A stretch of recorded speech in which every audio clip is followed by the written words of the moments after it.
50-year-old British mother-in-law and 20-year-old blonde daughter-in-law pregnant together. A real infidelity story. Have you ever stood in a room where the silence felt heavier than words? Where one glance, one breath, could collapse your entire world? I did. It was the moment I realized my wife and my mother were both pregnant. And neither would say who the father was. That day I stopped being a son or a husband. I became something else entirely.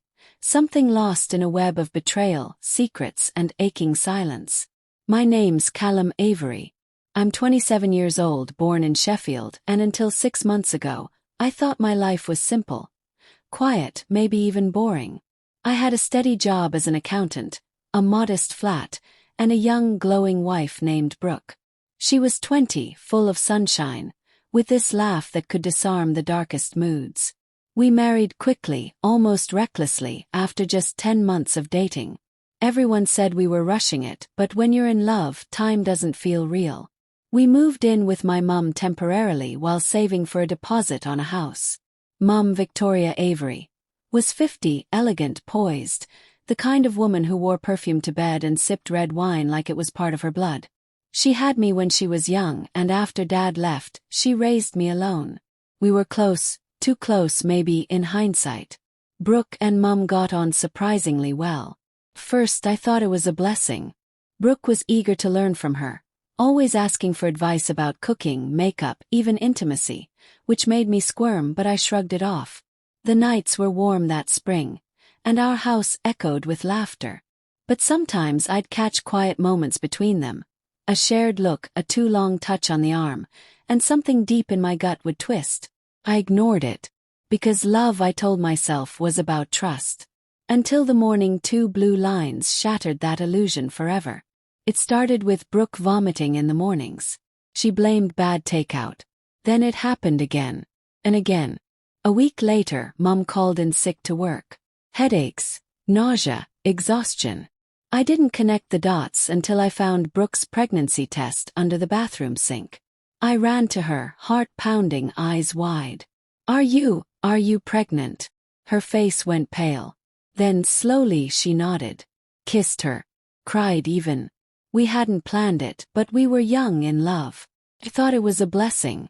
Until 2 days later I walked into the kitchen and saw another pregnancy test. This one still wet, on the counter. Mum was standing beside it, frozen. Mum! My voice cracked. She didn't answer. Just stared at me like she'd been caught naked in a spotlight. My mind refused to connect the dots at first. But then she whispered, I was going to tell you. Tell me what? That my mother was also pregnant. I laughed, sharp, awkward, disbelieving. You're joking, right? She shook her head. And then, as if fate had a cruel sense of timing, Brooke walked in. Her eyes went from the test to Mum to me. Then she turned around and left the room. That night was the beginning of the unraveling. I tried to be supportive, to ask gentle questions. But neither of them would tell me who the fathers were. Brooke claimed it was mine. Of course it was mine, she said, tearing up. But something in her eyes, some shadow, made me hesitate. Mum refused to talk at all. She locked herself in her room, emerging only to grab food or take her vitamins. I started watching them, listening. The whispered conversations behind closed doors. The way they looked at each other, not like enemies, not even like family, but like two people holding the same terrible secret. And then I found the photograph. It was buried in Brooke's drawer, under her old sketchbooks. Polaroid. Fuzzy but unmistakable. Brooke lying in bed, sheets bunched around her chest. My mum beside her. Both topless. Both smiling. I dropped the photo. My legs gave way. The room spun. I didn't confront them immediately. Couldn't. My brain was a grenade, pin-pulled, seconds ticking. I spent 3 days pretending I hadn't seen it, while inside, everything I believed about love, family, loyalty, cracked. On the 4th night, I gathered them both in the living room. I held the photo in my hand, thumb trembling over the edge. I need answers, I said. Now. Brooke looked at Mum. Mum looked away. I slapped the photo onto the coffee table. Start talking. Brooke broke first. her voice barely above a whisper. It started after our wedding. My stomach clenched. She was kind to me. I was lonely when you were at work. One night we drank too much. I didn't plan it. I looked at Mum. Her face was stone. And you? Yes. I didn't seduce her if that's what you're thinking, she said coldly. But I didn't stop it either. I stood up, hands shaking. So what, you've been together? The whole time we were married? Brooke nodded. And the baby? Is it mine? I don't know. The world slowed. My vision tunneled. Every heartbeat hurt. And you? Turned to Mum. Who's the father of your child? She hesitated. Then softly. I used a donor. It was anonymous. I couldn't tell if it was the truth or a desperate lie.